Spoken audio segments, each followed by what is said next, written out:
Hey, Guitar Nerd is here with another video on Horizon Forbidden West. Today we're covering the top 6 things you should do before starting New Game Plus on the Ultra Hard difficulty, and completing most of these should help make it noticeably easier for your playthrough too. In fact, the first thing that can help out a lot is getting a crap load of skill points. And the great thing is you can still earn skill points from quests even after maxing your level out at 50. But either way, there are a lot of great passive skills, weapon techniques, and Valor Surge abilities on each skill tree, so be sure to unlock as many as you prefer to help you get through the game on Ultra Hard. Personally, I'd at least consider unlocking all passive skills, at least one technique for each weapon, and max out at least one Valor Surge ability for each tree to make sure you start the next game with plenty of options. One of the other main things you'll want to consider doing is of course getting all of the trophies for the game. I'd highly recommend it for any completionists out there since you can actually platinum the game on the easiest difficulty, so it's actually pretty easy to get compared to most games in my opinion, so you may as well snag it real quick before you start your Ultra Hard playthrough where you won't be able to change the difficulty at all. One of the most important things you can do to decrease the difficulty on the Ultra Hard playthrough is to get all of the legendary loot you can get and stock up. To start, I'd highly recommend getting all the legendary armor, which you can mostly buy from the arena in exchange for medals.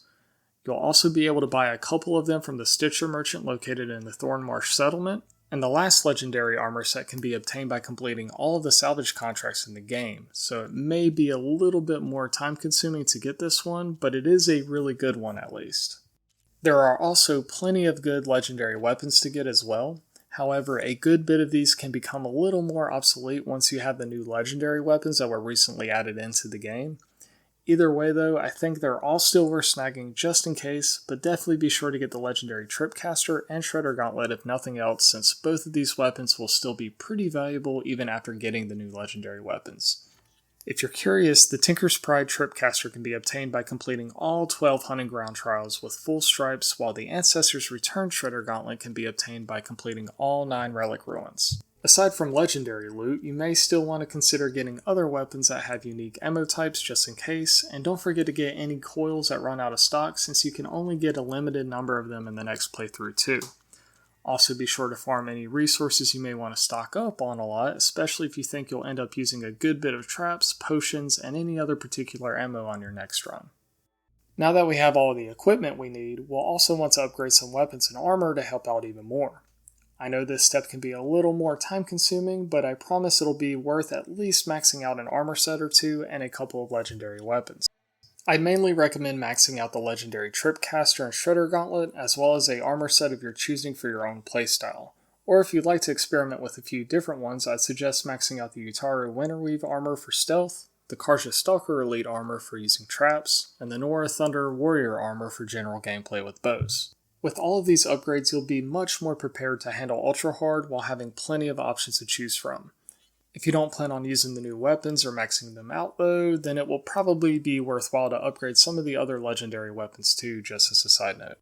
Another obvious thing to do to prep more is to upgrade your pouches. It's always nice to have that extra carrying capacity for ammo, so just upgrade that as you see fit, but if nothing else, it may be worthwhile to max out your resource, food, and potion pouches given that we'll probably be healing a lot more often on our Ultra Hard playthrough. One last major thing we can do to really make things easier is to farm the materials needed to immediately max out all of the new legendary weapons that were added to the game, which you should be able to get early on in the next playthrough too.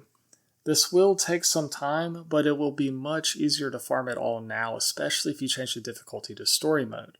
So if you're curious, here are all of the materials needed to max out each of the new legendary weapons. And a big shout out to Arktix for putting this all together for everyone. He covers the new weapons in this Google Sheet in pretty good detail, so feel free to use the link in the description to check out the video for more details if needed, and I'll also include the link for this Google Sheet in the description as well as a reference.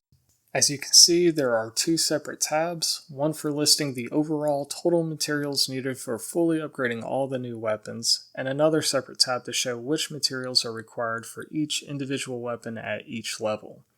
You can also use the checkboxes to keep track of the progress you make when farming for any of it, but just be sure to make your own copy of it first in order to make any changes. And as a last side note, you may want to enjoy flying a little more since you won't have access to the Sunwing override until a little bit later in the next playthrough. The map will also be covered up in fog again too, so take advantage for a map being filled in while you can. Either way though, that should be about it. Even if you decide not to do all these steps to prep for the ultra hard playthrough, just doing some of them may make a big difference, and doing all of them I'm sure will be that much more noticeable too. So if the video has helped, be sure to like and subscribe to follow along.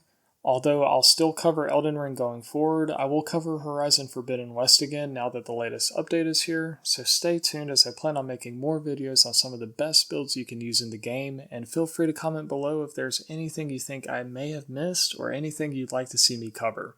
But until next time, happy gaming!